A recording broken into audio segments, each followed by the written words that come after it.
Okay, the reading for this week is an essay of Bungaku Hyoron, or literary criticism, by Ishikawa Jun, called the Tampen Shōsetsu Kōsei, or as I translated, What Constitutes a Tampen Shōsetsu. And this is Ishikawa's most often cited essay of literary criticism. We've already done the essay on the Edo period, called Edo Jin no Hassou Hou ni Tsuite, and this week we'll be doing Tampen Shōsetsu Kōsei, which is the most often cited essay of literary criticism. It first appeared in March 1940, so at the height of the war again, in issue 3 of Gendai Bunshō Kōza, which is a sort of intellectual journal that was fairly popular in the 1930s and early 40s. And the essay was later included in his magnum opus of literary criticism called Bungaku Taigai. I have a copy of the entire thing up here, which includes, I think, 24 essays, and this is the most important, along with the other two that are included in my forthcoming tome. As I argue in chapter 6 of my forthcoming tome, the essay, despite its title and opening vow, is an implicit theory of the Shōsetsu. So as always, when we read the literary criticism of Ishikawa Jun, we want to keep in mind that it has exoteric content, or sort of explicit content, and esoteric content. And the job of the critic, or the scholar, is to sort of excavate the esoteric content and sort of extrapolate it out of his explicit claims that he's making about various things. Often translated as novel, Shōsetsu, the word Shōsetsu, is better described as a piece of fictional narrative.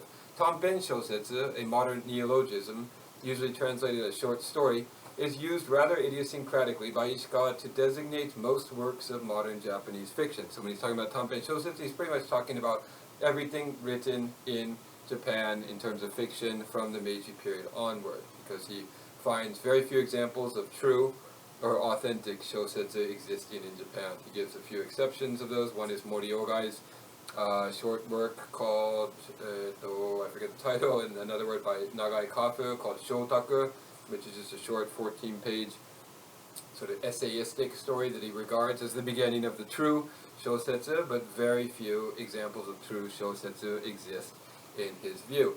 Ishikawa sees this umbrella term as consisting of two main types, which he calls the conte and the nouvelle. Conte, or the French word for short tales or stories, is used by Ishikawa to denote what are generally called tampen, such as those by Japan's renowned conteur Akutagawa Ryūnosuke. Nouvelle, a prose genre that has its roots in the medieval Breton lais and fabliaux, is used by Ishikawa to denote most so-called modern Shōsetsu, which he regards as false or botched Shōsetsu. So he would regard all of the Shōsetsu written by Natsume Soseki Morioga and so forth from the Meiji period onward as Nouvelle rather than authentic Shōsetsu. Crucially, Ishikawa regards both conte and nouvelle as antithetical to his notion of the true Shōsetsu, which lies outside the genealogy of literature, bungaku, and art, defies direct definition and theorization, and is extremely rare. Ishikawa's philosophy of Shōsetsu also draws from André Gide, the great modernist French novelist, whose modernist novels, or récits, as Gide preferred to call them, he translated before his official literary debut in 1935 with the work Kajin, or the fair one, which we've already read. So before making his debut in the Bundan, Ishikawa made a name for himself as a translator of modernist and some pre-modern or early modern French literature as well. Alright, that's the blurb to this essay. Now let me go over very briefly the study guide questions. And I have, I think, 14 questions on this study guide. Let's see, 17 questions on the study guide. We'll go over them very briefly. Okay, so these are the questions you want to answer in preparation for coming to class after reading the essay. Number 1. Why is Ishikawa reluctant to delve into the question, what is the Shōsetsu? So he starts the essay with Shōsetsu to wa nanika, but he immediately disavows that question. What does he propose to discuss instead? Straightforward question. Number 2. What faults does Ishikawa see in the existing length-based taxonomy of Shōsetsu? So there's the dominant taxonomy that everybody refers to, and he finds some serious problems with this taxonomy. What are the problems that he finds? And what alternative taxonomy does he propose? Number 3, Ishikawa asserts that in order to understand what factors determine the length of a work, one must first understand how the work comes into being, or its dekikata, as he refers to this process. Yet this process is rarely, if ever, understood, he argues, due to a certain common belief, or zokushin. Describe this zokushin that he criticizes. Number 4, Ishikawa then contrasts this zokushin, or common belief, with what he regards as the actual process of how the work comes into being. Describe this actual process. Number 5. Ishikawa asserts that the Tampen is principally comprised of two forms, the Conte and the Nouvelle, as I just mentioned. Describe the elements, qualities, deficiencies of each of these two major forms of modern Japanese fiction as he sees them.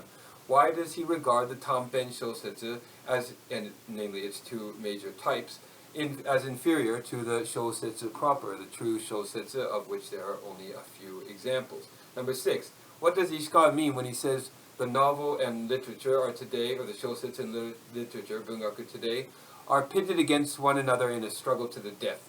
Explain his particular use of the term Bungaku. He uses it with a negative connotation in most instances. What larger system is Bungaku a part of? How does this larger system differ from the notion of Shōsetsu that he is describing and advocating? Number 7. According to Ishikawa, the process by which the Tampen Shōsetsu comes into being is the exact opposite of that of the true Shōsetsu. Describe this opposite process. Explain how it differs from that of the true Shōsetsu. Number 8. How does Ishikawa conceive the role of the significance of towa, or harmony, the author's notions, ideas, craftsmanship, and beauty be in the two forms of Tampen Shōsetsu? How are the two forms different from the Shōsetsu, the true Shōsetsu, in terms of these four elements and qualities? What negative effect does Ishikawa see the author's notions or ideas as having on the work? So ideas are something that you want to avoid, as John Ashbery famously said in one of his poems. Ideas are to be excised and sort of kept away from the work, is his advice to authors. Keep your ideas out of the work that you're writing, is what he advocates. Number 9, Ishikawa dismisses all theories and discussions of the Shōsetsu to date as mere theories of literature, or theories of the man/the author himself, as he puts it. As he explains, the sentient pen, the impending darkness, the exertion of seishin, or spirit, which is another key word in this essay, these are all missing from the picture.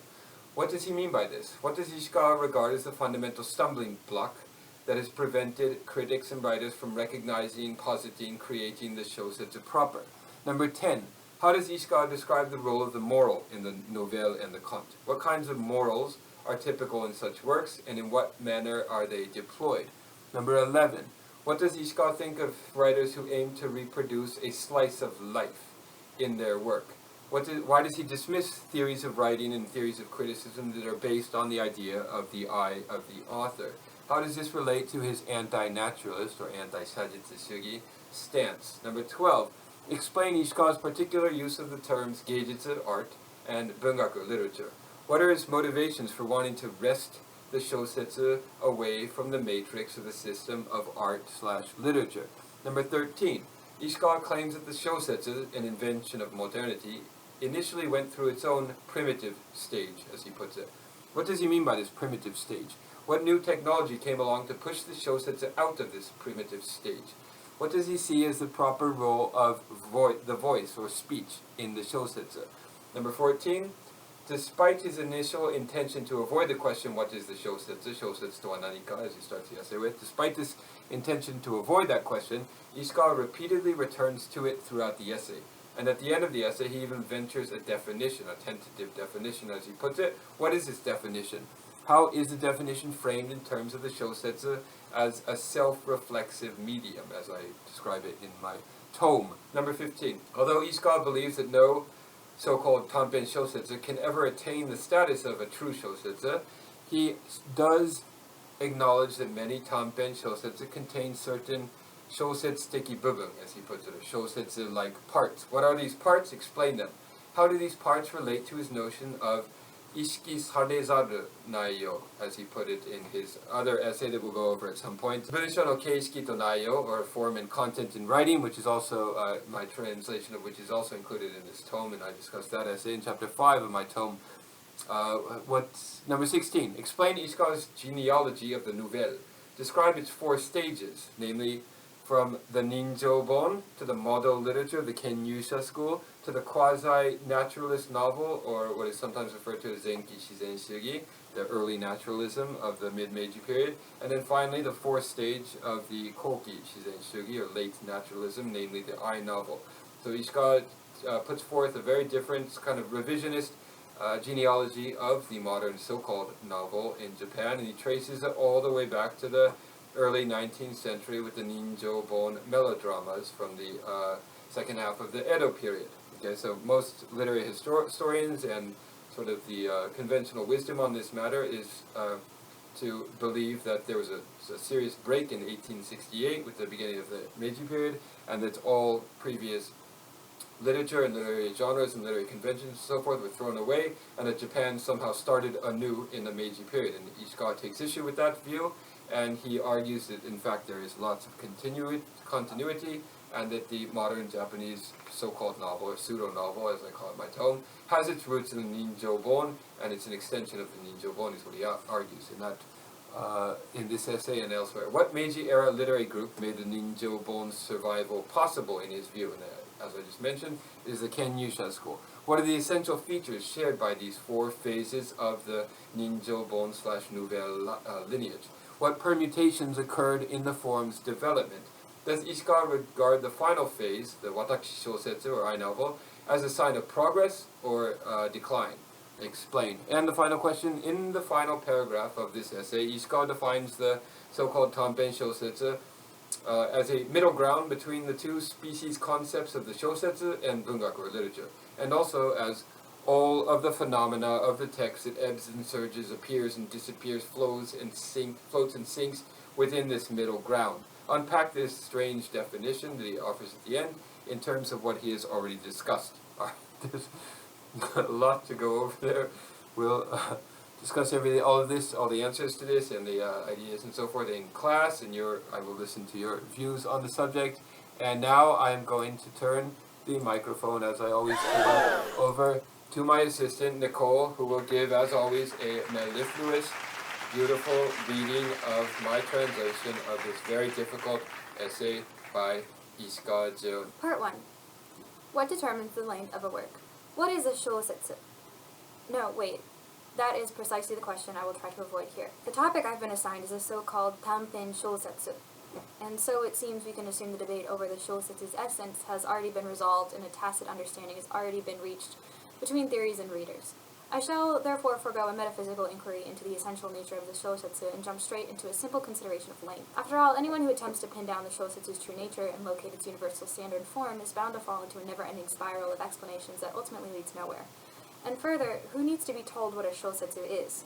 Your average man on the street understands well enough that shōsetsu exists, and that awareness, vague though it may be, somehow strikes me as much more elegant than any stuffy academic lecture, as it is untroubled by that crass question of essence and rooted in the crude but solid foundation of common sense and sound judgment. Since my task here is simply to keep the discussion moving along smoothly, I would not dare to commit the indiscretion of deviating from this firm footing. And yet, at the same time, I cannot guarantee that I will not suddenly slip back into that boorish question about the shōsetsu's essential nature. Should such a slippage occur, please do not regard it as some rebellious plot on my part to create a disturbance by challenging majority opinion. See it instead as my humble attempt to prevent the discussion from derailing and to avoid the indiscretion of divulging my own personal inadequacies by prudently seeking this firm footing of common sense. At any rate, as I was saying, people know that shōsetsu exist, but what determines their length remains a mystery. Standard terms like Tampen Shōsetsu, short shōsetsu, and Chōhen Shōsetsu, long shōsetsu, are useless and indeed reveal the inherent difficulty of establishing a precise or objective standard of measurement based on word or page count. Though we are tempted to say simply that shōsetsu have always been elusive and unpredictable as thunderclouds, that they are sometimes long and sometimes short, like bolts of lightning, the problem in fact arose the moment that we invented the two categories, Tampen Shōsetsu and Chōhen Shōsetsu,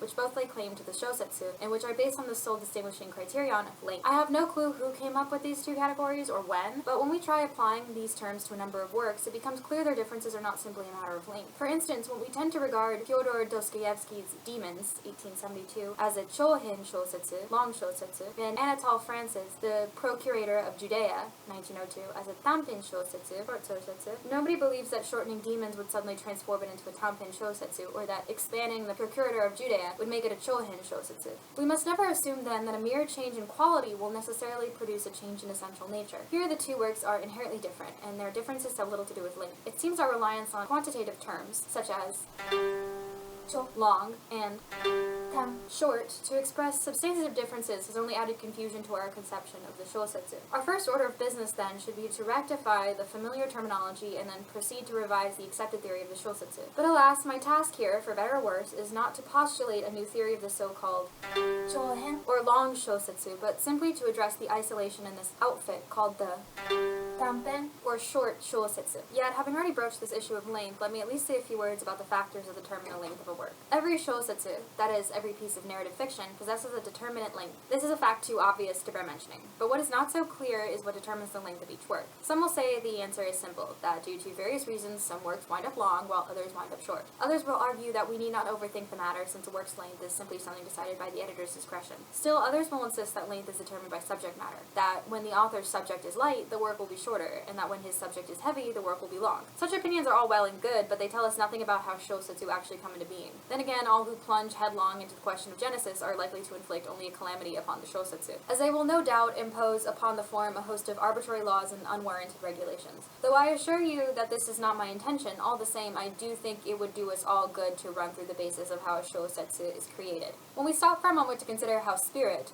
the spirit that prompts the writer to creative exertion, is actually transmitted from the pen onto the page via words, it becomes clear that this creative process is always subject to the particular system of organization employed by the writer during the act of writing. Though there are a myriad of other forces that supervene into this process, we shall leave those aside for now. As for the methods that involve in the Shōsetsu's composition, people have long held certain notions about how this creative process takes place, and these notions remain firmly entrenched today. These notions derive from a deeply seated popular belief that the writer's only sources for materials are those that already exist somewhere out in the world, that these materials are divisible into those that are suitable for a Shōsetsu and those that are not, and that the chief task of the writer is simply to track down those available materials and then gather those up that best adhere to his own personal philosophy of writing, and then when at last the time is ripe and his blood is hot, having waited patiently, sometimes for years on end, for the accumulation of rare materials he has stowed away in his secret treasure chest to ferment and brew in his psyche as a mark of his own interiority, the writer simply has to call upon his linguistic gifts and transfer his stockpile into his intended work. This popular myth is a perfect example of how a few half-baked ideas often become uncritically accepted as true. Yet I am dismayed less by the theory's pervasiveness than by its capacity to masquerade as the reigning orthodoxy for so long. If this theory of the pen were true, the writer would be no more than an expedient instrument that mechanically transcribes onto the page that which he has ascertained in advance, a spokesman who performs the tired stunt of reporting to the public that which his brain knows for certain. Of the extent cultural labors that employs the written word, much in fact has been manufactured in accordance with this foolish theory. But if we grant that such labor contains some intrinsic value or merit in its own right, the question nevertheless presents itself. Where can we draw the fundamental line of distinction between this kind of labor and the Shōsetsu? Some believe the critical difference lies in degrees of artistry, but if this were the case, debates about the Shōsetsu would be no more than a forum for writers to prattle on about their own artistic struggles, which would be absurd considering that even third-rate authors know that Shōsetsu require more than technical skill and sensitivity. Others point to subtle differences in perception, but such appeals are unconvincing too. Generally speaking, no matter how spectacular the subject matter or how sensitive the manner of expression, when a work merely recounts what its author has already figured out prior to the pen, i.e. when goes no further than the secluded performance of some preconceived plot outline, then that work is no better than those countless forms of literature passed down to us from old. If such mere literary labor were our ultimate horizon, we would be hard put to explain why in our century this strange and unruly beast called the Shōsetsu, whose gnarled face is like nothing we hitherto have seen, has at last begun to beat its great wings in noisy defiance. Some will smugly say that even pre-digested materials possess a unique charm when they have been skillfully rendered into words. But if that were true, that obsolete Meiji-era branch of philosophy, dubbed the novels made of abstract notions, would still be alive and kicking, and we would have no special need to treat our nascent form of the Shōsetsu proper as a special case. And do not burden me with that old saw about how Shōsetsu are the representation of everyday life, or how novelists are the war correspondents on the battlefield of life. It would be a waste of time to enumerate why these old maxims of mimesis are so absurd. Let us instead entrust the earnest philosophizing of these admirable Meiji-era scribes to the worthy reviews of the public. For now is the time to commit ourselves wholly to this new genus of the true Shōsetsu, which stands apart from both literature and philosophy.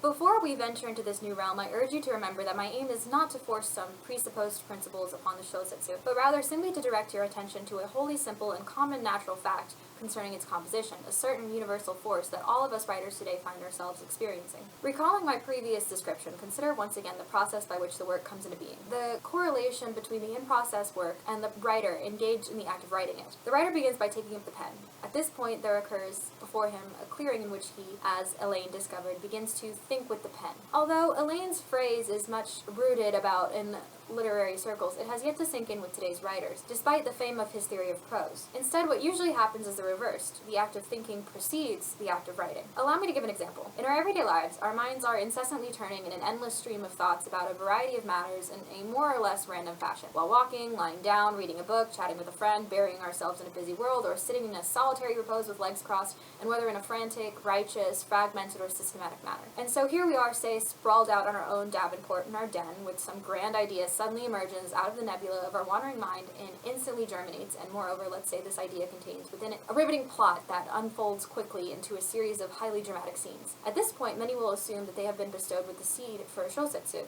and if they can just get their brush to copy down this thought, then it might sprout into a Shōsetsu. All of us have encountered these works that, whether replete with a terrific plot and highly dramatic scenes or not, were created in this manner, first cooked up in the author's head, or, if you prefer, in the soles of his feet, and then smugly transcribed onto the page, as if writing a Shōsetsu were no different than dashing off a letter to a friend pleading for a loan. And yet we know full well that such works do not constitute a proper Shōsetsu. When the writer's expended labors amount to little more than a showy display of his secret stash of treasured materials, be they experiences, ideas, perceptions, or anything else, then the resulting work will have nothing to do with the true Shōsetsu, even if it managed to pass an instance of literature. Such works alter nobody's worldview, exert no influence upon our Weltbild, our default world picture or visual conception of the world, and arouse no one but the conceited author himself, who fancies himself a modern-day literati who alone believes he has achieved something great. Prior to the pen, all that exists is dumb material reality. Amid the phenomenon of everyday life, the writer and his neighbor are painted in much the same hues. But whereas the neighbor quietly goes about his business calculating and tabulating matters according to the extingent demands of each day, the writer is fated to abide on a separate plane once removed from quotidian reality, where he is forced to think with his pen in a purely writerly mode. The tip of his pen is a kind of scalpel that severs him from all his various worldly connections, hurling his whole being into the unknown world of the work. I should caution that while some of this severed phenomena may later turn up in the work, not all of it is permitted free license to enter. The words the writer inscribes soar far above the realm of his own ego, where they eventually merge with spirit.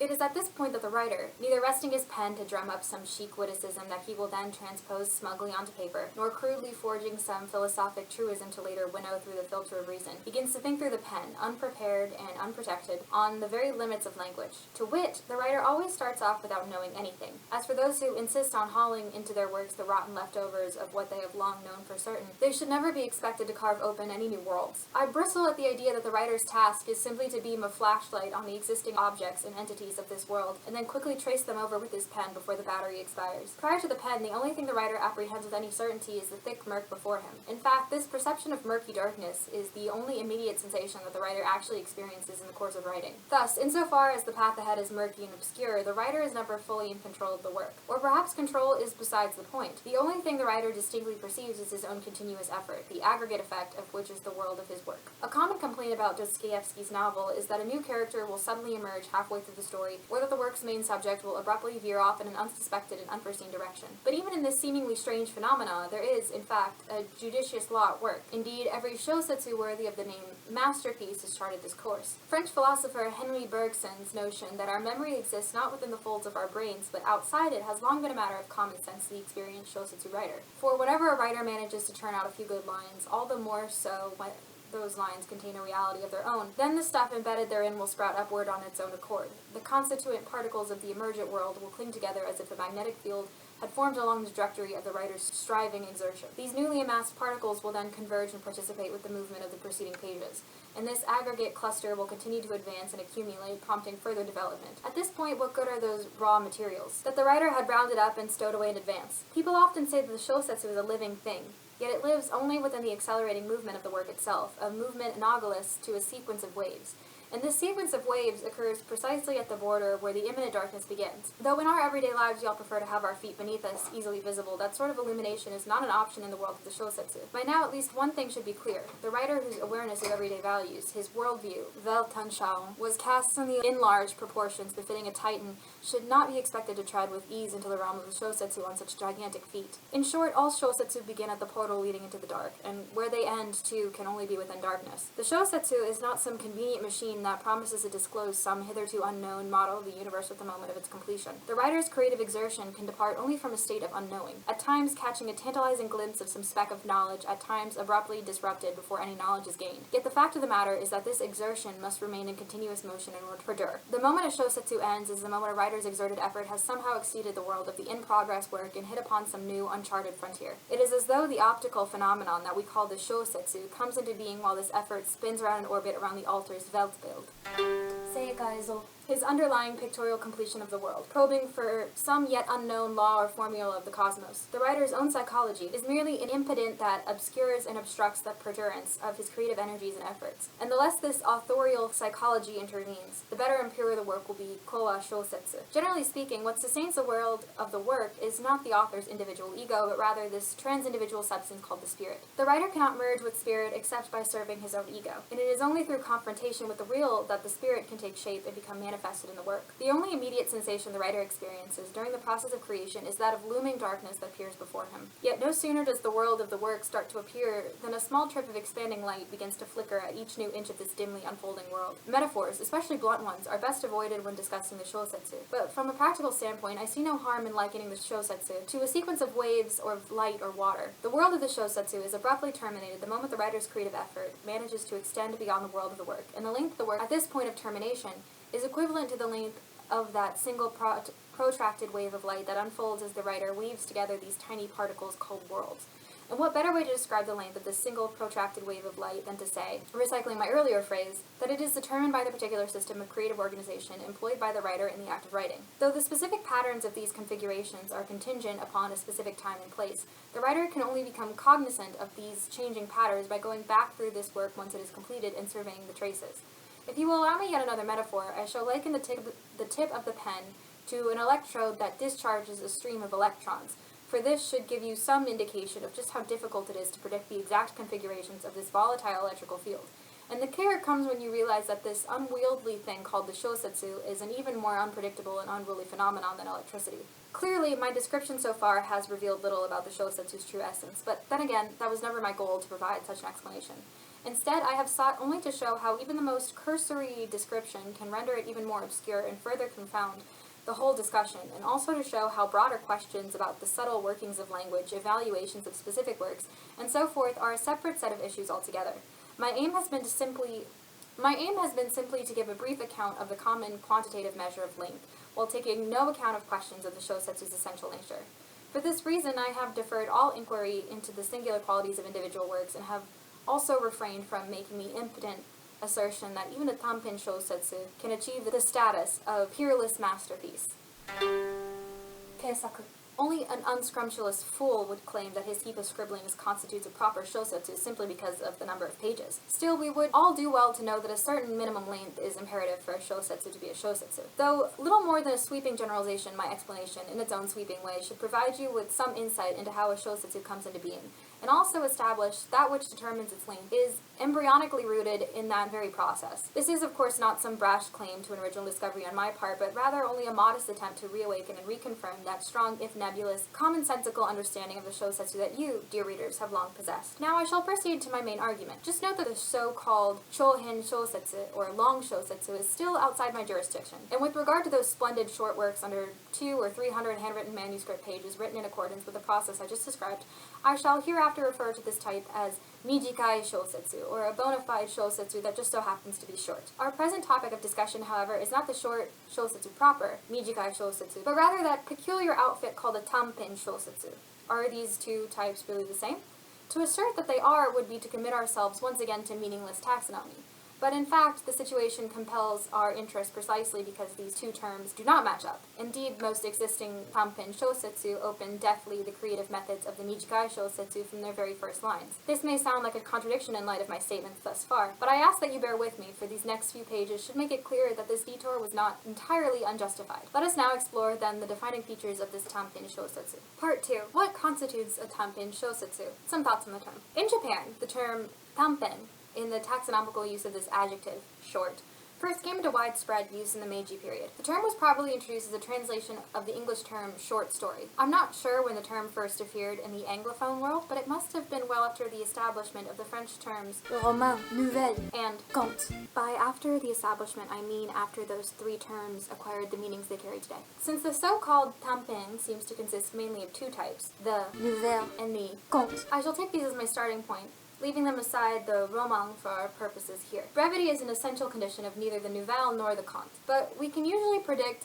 where their seams will be cut. Both generally run from 200 to 300 pages of handwritten manuscript, but it's not uncommon to come across works under 100 pages. Moreover, the nouvelle and the conte are not distinguishable by any difference in length. The term chuhen, or mid-length shōsetsu, was apparently invented at some point as a translation of nouvelle, but this designation too is utter nonsense. There seems to be a tendency to regard the nouvelle as longer than the conte, and this tendency has led to the gradual reduction in the conte's length, ultimately producing that last-ditch bizarre category called the Shōhen Shōsetsu, or palm of the hand stories. I occasionally get commissioned by little journals to write these miniature stories, which are basically 7 or 8 page contes. These products are bumped up to the status of short stories when they run between 15 and 20 pages.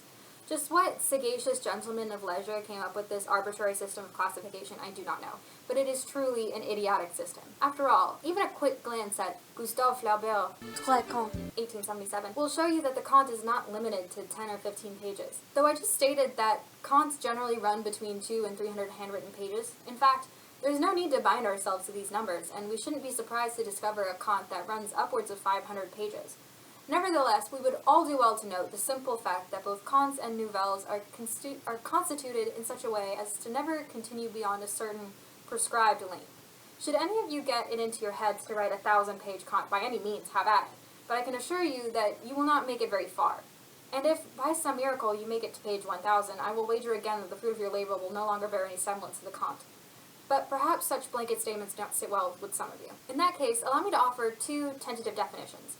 One for the nouvelle and one for the conte, and then explain the creative procedures of each. To repeat, the nouvelle and the conte are distinguished not by a difference in quantity, but by a distinction in nature.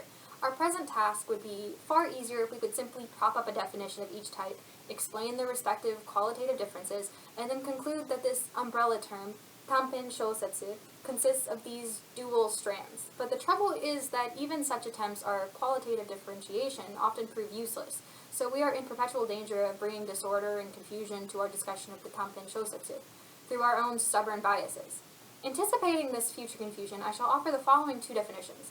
Keep in mind that my definitions are only preliminary and that I have formulated them as simply as possible. Nouvelle, that sentimental literary form which aims to give readers some emotional release by organizing shreds of human passion and social morse into a concrete visual pattern that is fused with the consciousness of everyday life. Conte, that literary form which aims to induce a shudder in readers by spinning a fanciful, impromptu idea into a plot that cleverly outwits the conventional view of life. These 2 main types of Tampen Shōsetsu will vary to differing degrees depending on the work, and in some cases they may contain various conceptual, poetical, rhetorical, and other elements that have nothing to do with the pure prose. At least this is how it seems to me at present. A blatantly bad precursor to the conte can be found in that odious genre of adult comic prints from the mid-Edo period known as the kibyoshi. I suppose one could say that the ukiyozoshi stories of the floating world, Hachimonjiya books, Hyakumonogatari, 100-tale ghost stories, Sharebon books about the pleasure quarters, and other short literary genres of the Edo period were all more or less precursors to the modern-day conte. But even so, we should nonetheless recognize the moment of this foul prankster called the kibyoshi appeared in the mid-Edo period to usurp the title of conte. The old Sharebon, which had hitherto sat alongside the kibyoshi, was absorbed into the new genre of the ninjobon, which eventually morphed into the modern Nouvelle. While this is neither the time nor the place to conduct a methodical, comparative study of the myriad differences among those early modern Japanese prose genres, if we limit our scope to those three main genres, the Shareban books for dandies, the Ninjōbon melodramas, and the Kibyoshi comic prints, we can clearly see that the Shareban corresponds to the modern-day Conte, the Ninjōbon corresponds to the modern-day Nouvelle, and the lone wolf known as the Kibyoshi soon came to eclipse the Shareban status as Conte by poaching all of its Conte-like elements. Thus, the history of the various genres of soft erotic literature Bungaku of the latter half of the Edo period is precisely the story of the development and destruction of its greatest prose genre, the Shareban, satirical books about male adventures in the license quarters. It is no small wonder, then, that the Ninjōbon was the only genre of the Edo period that managed to survive unbroken up to the present day. First, by obstinately swimming along in the undercurrent of Meiji literature, and then, more recently, by residing in some dark corner of our ill-formed modern literature that prides itself on how far it has evolved. Hopefully, this brief overview gives you a sense of three things: how the Nouvelle and the Conte, in fact, constitute the core of our modern literature, how they have conspired or, alternatively, engaged with each other in the face of their new shared arch-enemy, the Shōsetsu proper, and, by extension, how, through these two forms, the Shōsetsu proper and literature are today pitted against each other in an all-out struggle to the death. But before we delve into these issues, let us dwell for a bit at the point where these two short literary forms, called the Nouvelle and the Conte, came into being, and then briefly consider their process of creation. Recall now the mode of genesis I described in the previous session. Employing a bit of imagination, consider those works that were prohibited via the inverse procedure. Indeed, it is these types of works that make up the vast majority. By inverse procedure, I mean a creative process whereby everything takes place prior to the pen. That is to say, prior to the pen, the formation of the author's amassed stockpile of materials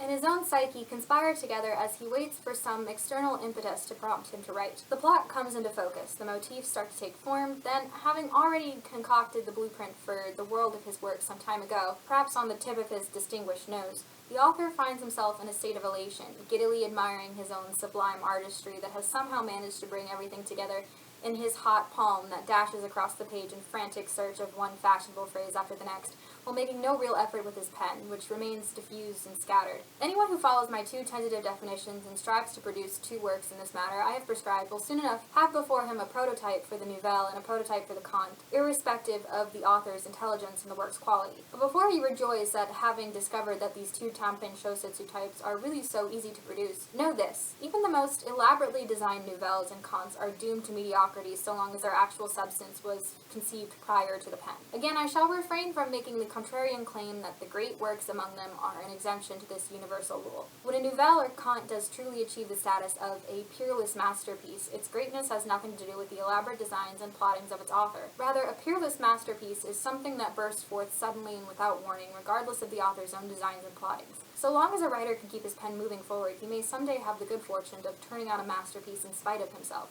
But oh, how rare such phenomena are! When it comes to this strange outfit called the Tampen Shōsetsu, you may take comfort in the fact that they require so little real creative effort to produce. It is enough that the sudden desire to produce one should occur to you at some point.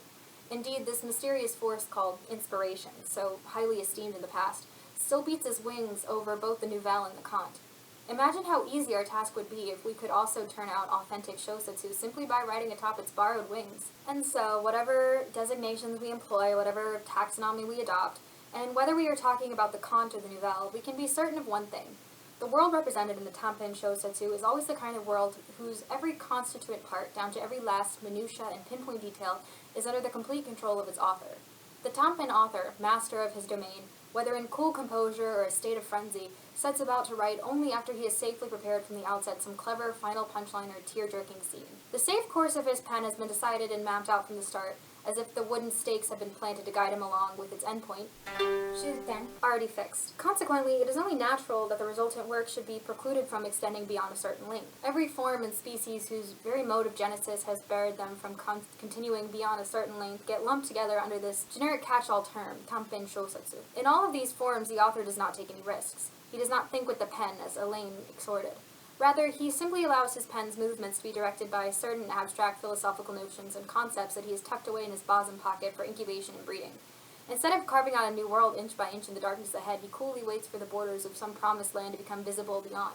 Then, making sure all of his conveniently cold materials are ready at hand, he simply rounds up and selects his words as finishing touches, pre-flourishes. The success of a Conte or Nouvelle depends entirely upon the degree of harmony that undergirds the world of the work. This harmony is not the harmony or discord that the pen finds at the end of a long, hard struggle, but rather a harmony forged by the author's ideas and expectations about how the world works, formulated prior to the pen.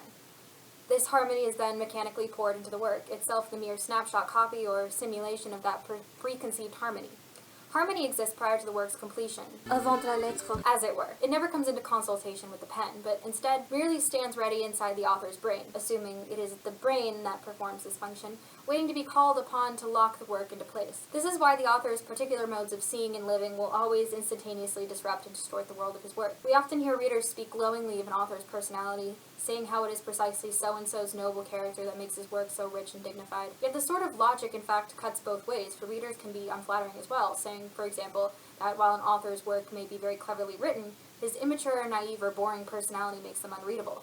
And yet, our world being vast, there will always be those devoted fans who love even the author's filthiest parts, his body odor even, and praise his stench as positively top-notch. Indeed, it is thanks to these readers that some authors can live long and prosper by simply hawking piecemeal their individual flair. Some of these authors even think they can compensate for their lack of versatility by doggedly sticking to their familiar subjects, rehashing again and again the same old song and dance. Put simply, such so-called Shōsetsu come in two varieties: those that take as their main subject the author himself, and those that take as their subject the aesthetic hypnotization of the author's preconceived notions and concepts. Let us call the former the author-centric type, and the second the literary philosophical type. We can argue till the cows come home about which of these two types will prevail, but at this point, the true Shōsetsu has already been lost somewhere along the way. The sentient pen, the looming darkness ahead, the exertion of spirit, these essential conditions of the Shōsetsu proper are all entirely missing from the picture. In short, neither of the two existing categories reveals anything of the true identity from the Shōsetsu. But then again, as I pledged at the start of this essay, I shall refrain from attempting to formulate my own theory of the true Shōsetsu.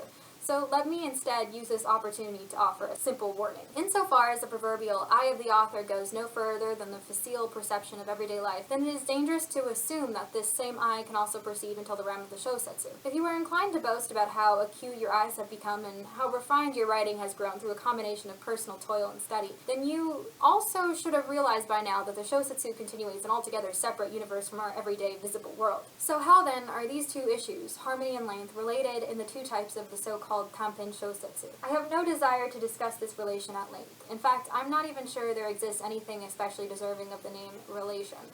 Yet I will say one thing about the subject.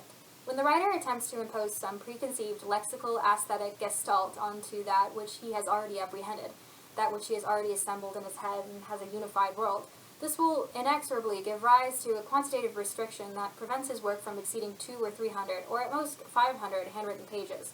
This assertion requires no fancy logic for substantiation or qualification. It is a simple, basic truth that I have gleaned from reading numerous works of literature from both the East and the West. No need to pore over the entire canon of world literature, a quick scan of a few famous works will suffice. To phrase it somewhat differently, it is a plain and fundamental truth that a man's brain is able to systemize and control the world of his work only when that work is under 200 or 300 pages. Above, I asserted that virtually anyone can cobble together these two forms called the Conte and the Nouvelle. Let me now make another assertion. Just bear in mind that I shall exclude from my commentary that other type I have provisionally dubbed the Mijikai Shōsetsu, short Shōsetsu proper, in the previous section, and also exempt those popular works written by artless hucksters who strive to make their works as long as possible in order to procure more money. To wit, any Tampen Shōsetsu that possesses harmony is, by definition, beautiful. What sustains beauty in the Tampen is the harmony prescribed by the author's preconceptions about the world. What element, then, you will no doubt ask, serves to bring together all the author's accumulated materials? When it comes to flesh out these preconceived notions, this is precisely the job of the moral. As with harmony, the Tampen's moral is not some unknown law that the pen can, or has yet to, discover as the elements of the author's creative exertion, but rather something that always conforms to the exact norms and laws pre-inscribed into the world. Morals that appear in Tampen Shōsetsu may assume various guises, however, austere, inverted, esoteric, heavy-handed, and so forth, depending on the author's mood. It is as though the author, having already snatched from the external world not only his materials, but his ready-made moral as well, is now free to exploit his pet moral in whatever manner he sees fit. Of the Nouvelles I have read, their morals, or more precisely the author's moral stances on a variety of subjects, generally reveal themselves in an explicit and straightforward way. That is, the author's own personal views and opinions about the world's established moral codes tend to come across clearly and directly, at times even in spite of his coy denials and intentions. Authors of nouvelles may have a strong penchant for boasting about how accurately they can depict the lived or staged phenomena of human experience, and they may generally plant their morals deep enough into their stories as to not be too glaringly obvious. But given the fact that no two things are antagonistically entwined as lived experience and morals, the hidden thread of their moral sensibility will always come into view sooner or later, no matter how hard they try to conceal it. Paradoxically, the more deeply their nouvelle is rooted in lived everyday experience, the more trenchant a critique of that quotidian life it will be, and the better the composition, the more potent the critique. The close-knit relation between everyday life and morality is why the authors of nouvelles can never really conceal their own moral biases and judgments. Even those urbane aesthetes who eschew the use of morals in their stories and go to great lengths to draw a purely objective panorama of the customs of society often end up receiving a withering rebuke from the conservative establishment, makers of state-sponsored morality. This basic structure is why nouvelles are always fated to descend into petty moralizing, even when they commence from a position that privileges stylistic versatility and artistic technique. Even the writer who scribbles away in naive oblivion for hours on end will eventually reach the point where his selected materials start to dictate the way he writes. For no form of literature is as eager as the nouvelle to sacrifice its author to the hands of morality, regardless of the author's own intentions. Even the most morally upstanding nouvelle author will find himself unwittingly inching towards immorality the more he tries to avoid moralizing. Perhaps this is one of the nouvelle's more interesting aspects. In the case of the conte, the moral enters the work from the very start and forms the core of its raw material. The conteur takes a single moral of some specified continent as his nucleus, and surrounds it with various shards of various phenomena from his life until the whole thing crystallizes into a single ion, the whole of which we refer as the conte. Fusing his chosen moral into each tiny particle of this world, the conteur swells proudly at the beauty of the world he has created. And yet, all the while, he remains utterly indifferent towards whatever actual moral he has recycled and exploited for his own aesthetic purposes. There are also those contours who are fond of appending to the end of their story a short, seemingly wise aphorism or witticism, but for the most part, such ploys are no more than an obvious attempt to impress readers by arbitrarily postulating a fabricated situation that simply mirrors the moral prejudices of the age. The morals themselves are nothing we have not already seen. In short, they do not constitute a new discovery of a new universal law. When the conteur fails in this ploy, the ending of his conte is no better than the stale sage or final punchline of a third-rate rakugo comic raconteur. Personally, I have no bone to pick with the conteur who churns out 100 contes, each showcasing a different moral. Indeed, readers of such contes will applaud their author's abundant versatility and moral promiscuity. In the world of the conte, the only thing that matters is craftsmanship. As long as the climactic fireworks go off without a hitch, all other concerns could be forgotten. There can be no such thing as a beautiful failure. Do not waste your time reading botched contes. Their authors are little more than half-wits. The prolific conteur who manages to turn out successful contes year after year may think he has achieved great status, yet the reality is quite different. Even among the most highly acclaimed conteurs, very few are lucky enough to die of ripe old age after putting out a lifetime's worth of exquisite contes. More often they go insane like Guy de Maspont or hang themselves like Gérard de Nouvelle. The only reason Ueda Akinari managed to long outlive the publication of his works was that he had the prudent foresight to toss down the well the original drafts of his later years. To sum up, no matter how we subdivide or dissect this form known as the Tampen Shōsetsu, the success or failure of each individual work will always depend on the author's degree of craftsmanship in depicting what already exists out there in the world, what he has already fully cognized. Since each work constitutes an actual living entity with its own unique proprieties, some works may occasionally violate this or that secondary regulation regarding subdivision. Yet none is exempt from this basic common law. And though I may have just claimed that no beautiful failure can ever occur in a conte, the same is true of both types of Tampen Shōsetsu. For the ultimate goal of the nouvelle and the conte is that formal beauty and realized perfection of the completed work, and so long as this goal is reached, it would be senseless and boorish to bicker over the traces of how the work was created, traces that are bound to disappear anyway. Well-crafted Tampen will always reach the exalted kingdom of art. Authors of these successful works will always have this future to look forward to. The less talented ones, meanwhile, will continue to lament their misfortune, although they never dare direct their curses at this entrenched, generic concept called art itself. Indeed, it really is quite a system. It all started long ago when some Greek philosopher issued the famous maxim, "Art is the imitation of nature." This remark soon became accepted as a natural and timeless truth, a mantra that remains deeply entrenched today. The Tampen Shōsetsu has been doggedly trudging down this path laid out by Maxim ever since its emergence as a form. Contours are now even experimenting with a kind of inverted imitation, acting out in real life their own fabrications. Just open up any textbook on the subject of art and you will find the same thing, a pyramid structure with this umbrella and generic concept called art, sitting at the apex, under which are all included the various species of sub-concept items. Literature, of course, is one of them. In its early evolutionary stages, the Shōsetsu too belonged to this genealogy, as one branch of the subspecies called Bungaku, or literature. But in recent years, the Shōsetsu has begun to grow out in unexpected and unforeseen ways, suggesting that a fundamental shift has started to take place within its very concept, to the point that it is now clearly no longer content with having its official title conferred upon it from its former sovereign master, literature. Does this rift bespeak a confrontation between the two species sub-concepts of the Shōsetsu and Bungaku? Or is the Shōsetsu, having at last defected from the fusty old genealogy of art, now firmly set upon establishing itself as an autonomous sui generis concept?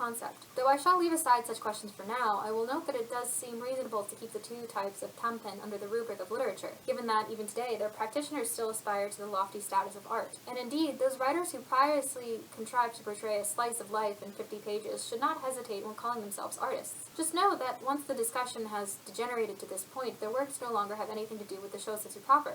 And that, in itself, is a great burden lifted from my mind. In sum, despite its name, this form known as the Tampen Shōsetsu actually has nothing to do with Shōsetsu as such. Rather, it is better understood as a subset of the old genius called Bungaku, or literature. Echoing our national fondness for abbreviating all things, there has recently emerged a tendency to refer to the Tampen Shōsetsu simply as tampen, dropping the term Shōsetsu altogether. I find much to praise about this tendency.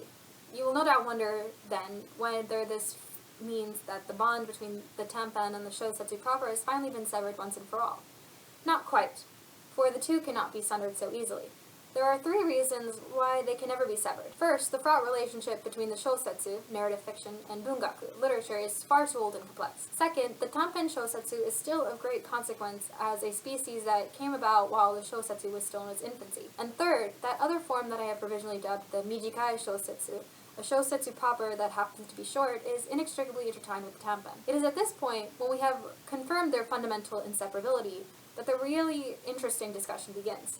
It may even be the case that this bizarre outfit called the tampen has in fact never performed as critical a role as it does today. What remains for us to explore now, then, is the complex relationship between the so-called Tampen Shōsetsu and the Shōsetsu proper. Part 3. The realm of the Tampen Shōsetsu. The novel, or Shōsetsu, is still young. Pre-modern man may have composed poems and songs about nymphs and shepherds, but he never wrote Shōsetsu. The novel did not come about as an established form until human culture had made considerable progress. Yet no sooner did it disappear than it veered off in a different direction that nobody had anticipated. The novel did, however, pass through its own primitive phase. Initially, novels were meant to be experienced not only through the eyes, but also through the voice and ears. Early experimenters in the form no doubt wrote their words down on paper, but they did so while envisioning themselves before an audience. Similarly, early fans of the Shōsetsu would either read the Shōsetsu aloud, whether in a shout or a whisper, or they would listen to someone, say the author himself or a third party, recite the Shōsetsu. The audience's primitive mode of reception and the author's primitive mode of composition maintained perfect equilibrium with each other as Shōsetsu, after Shōsetsu appeared and disappeared, floated and sank through the decades. Indeed, it was in this fashion that the literary salons of early modern France functioned. Whatever role the salon performed, it was in this milieu of direct audience-author interaction that the Shōsetsu was fostered. This all changed when the development of print, which had a profound effect on the subsequent fate of the Shōsetsu. Standardized print not only transformed the form and nature of the Shōsetsu, but also radically affected the way the Shōsetsu authors worked in the medium, even if the authors themselves were often unaware of these changes. And this seismic shift eventually caused the novel or Shōsetsu to slough off its old skin and reinvent itself as something entirely new. These profound, if subtle, variations and effects have only recently begun to show themselves, or at least it is only in recent years that writers themselves have begun to take note of them. Who among us today does not get the sense that Shōsetsu of late are radically different from those of the past? Even if someone were to deny that he feels this change, he could not deny that our mode of reading Shōsetsu has radically changed in some ineffable way. These days, a Shōsetsu is regarded as such only after it has been rendered into movable type, katsuji, literally living words or characters, and reproduced for mass consumption. A tacit procedure has been universally agreed upon, whereby the writer scribbles away in silence, the reader reads his work in silence, and a mute negotiation occurs between the two parties through printed words. Who today would think of reading a Shōsetsu aloud? If by chance you're inclined to challenge me on this, by all means do. See just how far you can get. I can tell you this from most reliable and trustworthy thing called first-hand experience, that your voice will take a beating after a few pages. And should you somehow survive this experience, this would only be a public admission that you had no idea what you just read. So what exactly then is this thing called the Shōsetsu that has transformed, or at least seems to be transforming in this new direction? To date, no one has ever answered this question adequately, and yet at the same time no one grapples with this question more intensely than the writer himself. Indeed,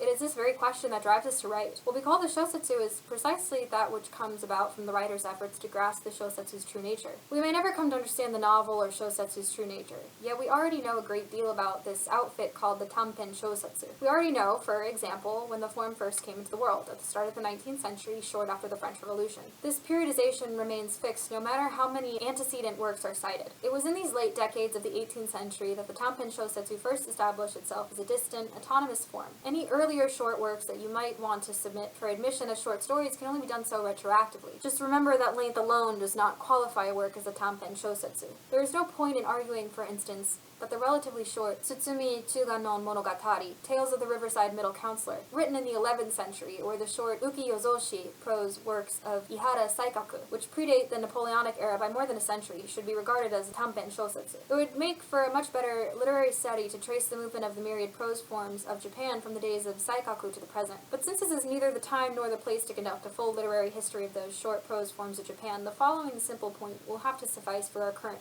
discussion. Given that the Tampen Shōsetsu emerged as a form well after the establishment of movable type, it was only natural that it should come to be written and read in silence and in accordance with the laws of print. And yet, at the same time, the Tampen Shōsetsu was also fated never to be able to extricate itself from the lingering voice of the previous epoch, the quaint, melodic voices of the French salons. Tethered to this primitive orality, the Tampen Shōsetsu made its way to the present epoch, where it now finds itself caught between its own increasingly complex nature and the effects of a print-dominated age that together render its situation all the more tangled and confusing. Here, I would ask you to recall my description at the end of the previous section about the fundamental inextricability between the Tampen Shōsetsu and the Shōsetsu proper, and then consider whether all instances of the Tampen Shōsetsu, masterpieces among them, are necessarily disqualified from attaining the status as Shōsetsu proper simply because they have now been reclaimed into the aegis of literature. In answering this question, I shall exclude the innumerable examples of mediocre contes and nouvelles and restrict my consideration to the exceptional masterpieces among them. My answer is that no Tampen Shōsetsu can ever attain the status of Shōsetsu proper insofar as it excels solely in terms of formal beauty, no matter how extraordinary it may be as a work of literature. Those contes or nouvelles that we consider masterpieces hold that position only to the degree that they contain a certain measure of truly Shōsetsu-like qualities. These alone are the qualities that have always moved, and will always move, their readers. That leads us to our next question. Just what exactly are these Shōsetsu-like qualities lurking in nouvelles and contes? No matter what form a writer adopts or what system he employs,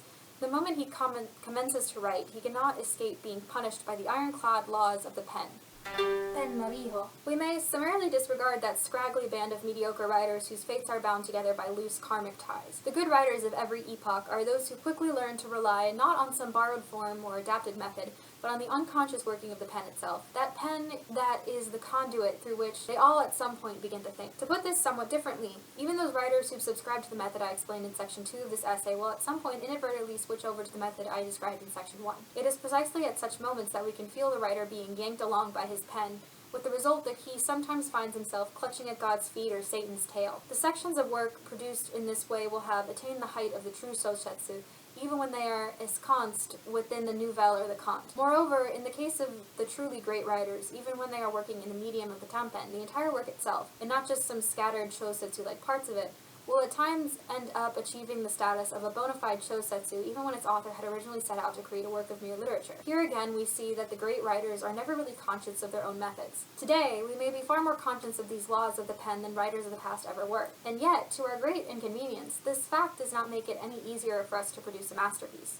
Even if someone were to discover some law or formula proving that masterpieces always smile in the direction of the unconscious, our knowledge of this law would not make our task as writers any easier. And so it seems we can finally put aside this strange outfit called the Tampen Shōsetsu, now that it has returned quietly to its original home.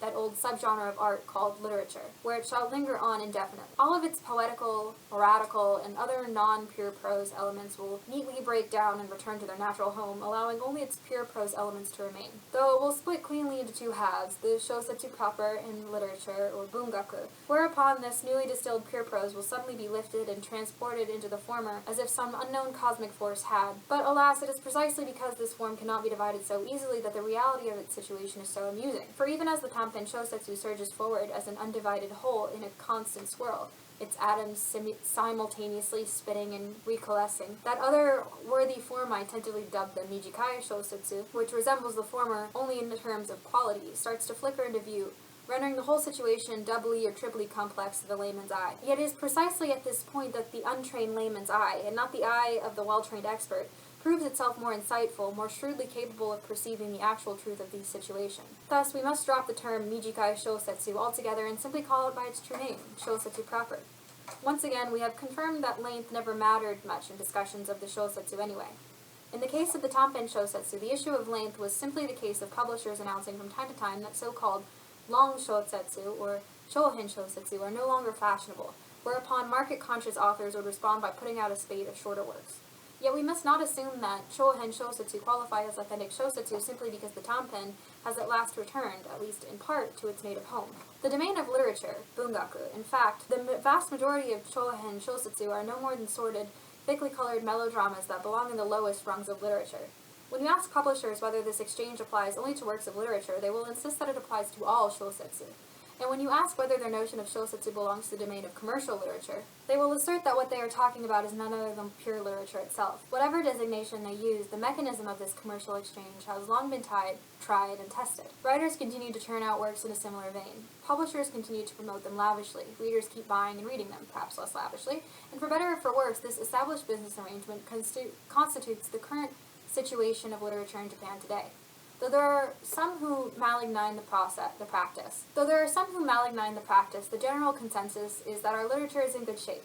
Perhaps it is those of us who refuse to subscribe to this layman's view who are the real fools. So let us now train our layman's eyes more carefully upon what has become of the Tampen form in Japan since the Meiji period. In the interest of brevity, we shall ignore all the disputations and controversies over the generic notion of this Shōsetsu that occurred prior to the Meiji era and limit our focus, just as we did in the previous section, to the Nouvelle and the Conte. In actuality, not a single Conte existed in Japan in the early Meiji period, the heyday of the Kenyusha writers. The only prose genre that existed back then was the Nouvelle, or what is commonly and erroneously called the modern Japanese novel. Let us now attempt, then, to trace the genealogy of the Japanese Nouvelle. I noted earlier that the Ninjōban was the only literary relic from the Edo period to survive intact into the Meiji period. Allow me to elaborate.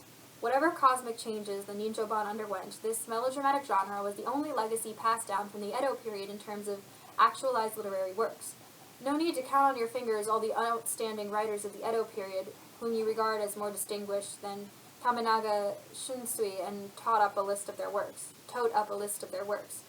This is not to exalt Shunsui himself, but simply to underscore that it was his preferred literary medium, the Ninjōban melodrama, that alone survived in the essence into the early Meiji period.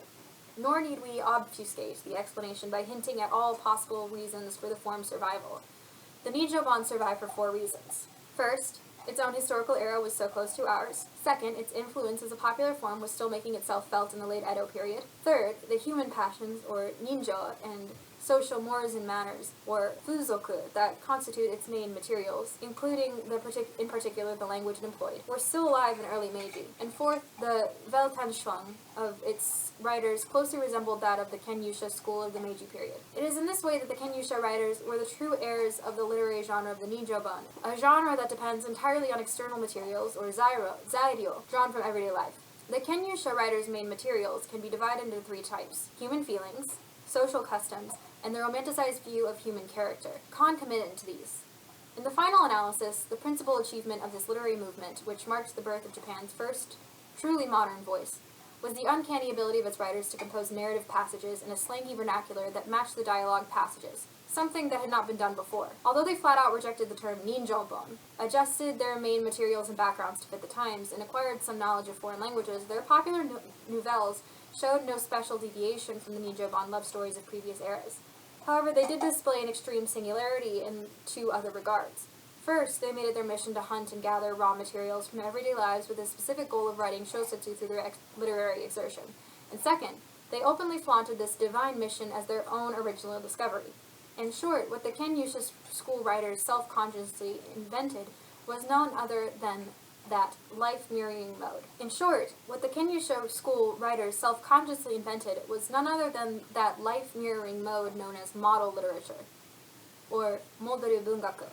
And it's precisely this form that led us right into our present predicament, which I shall get into shortly.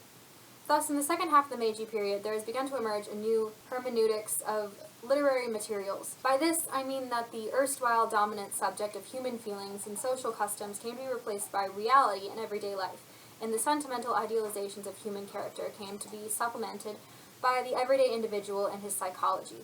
The world of the monk indeed grew dimmer and more cloistered the further it moved away from the old ninjobon love stories.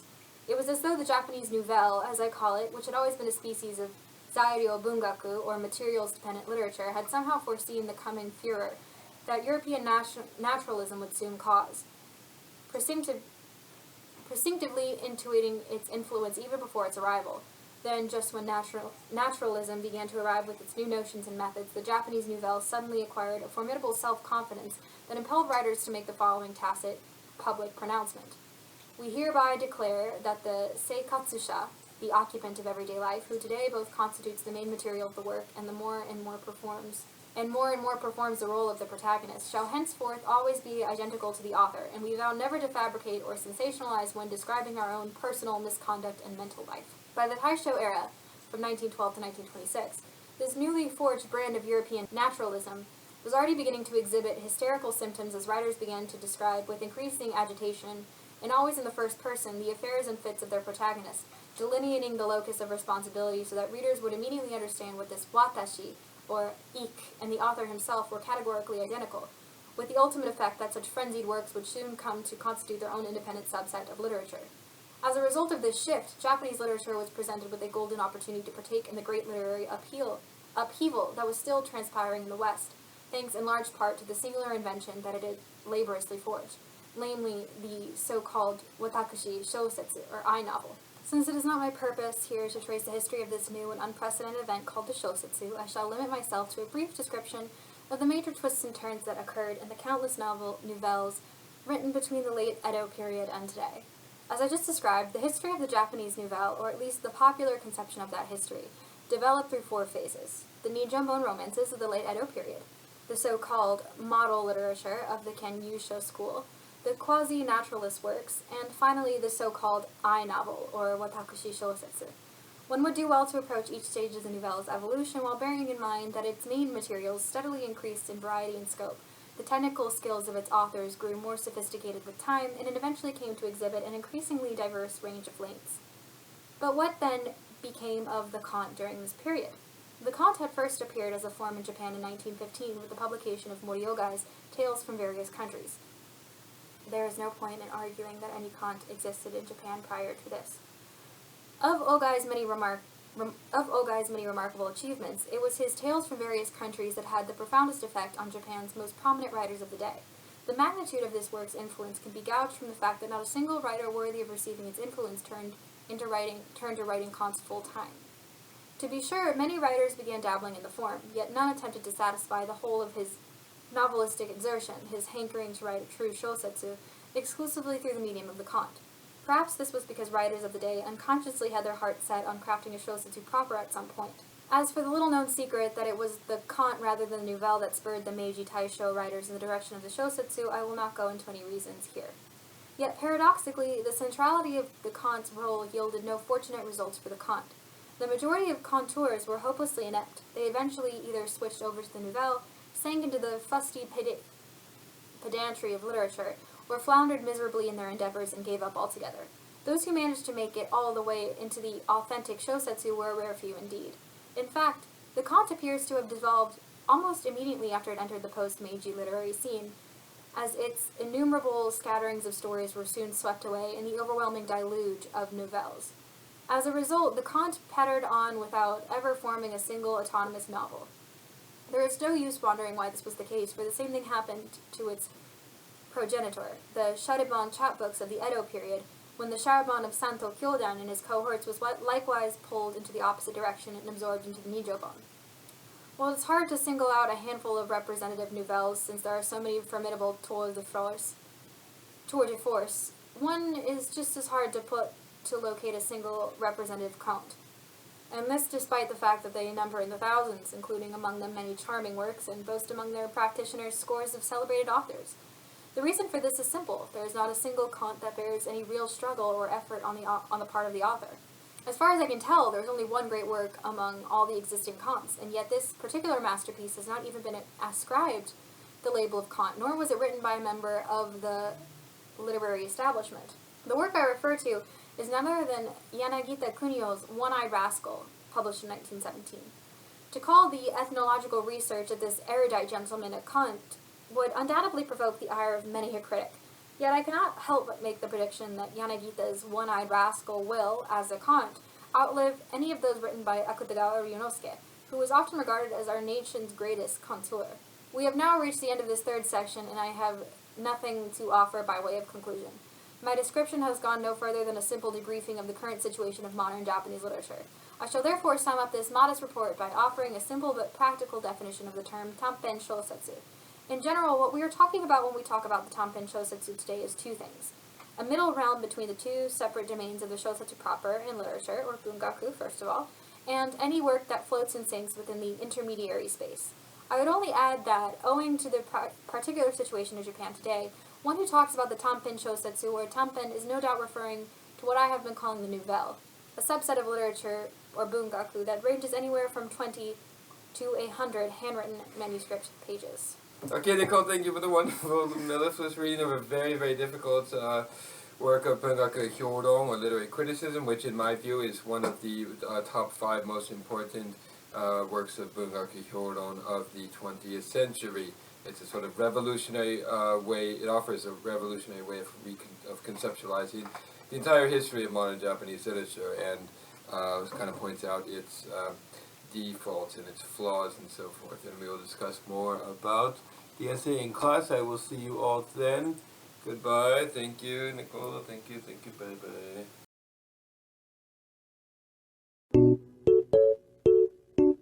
I was in the closet. Stop. Did I upload it? What? Why? It's a new one, right? I know. I mean, Why? Why is the new one new? why is the new one? Okay, I just interrupted you for no reason. For the accumulation of rare material.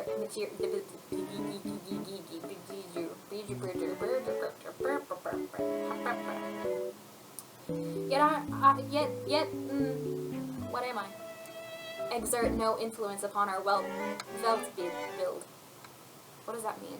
Wait, is that German? Is that the one? I'm looking it up. Seems like the word is German. I wanted to ask him about how the word is pronounced. Oh god, it's not a German one. Well, Schwang? No. The Nouvelle and the Conte. What are they in French? It is no small wonder then that the Nijōban was the only genre of the Edo period. Edo. Undergird. Yeah, undergirds. Undergirds. Which one is this? Shorts or shorties. Shawty's like a melody.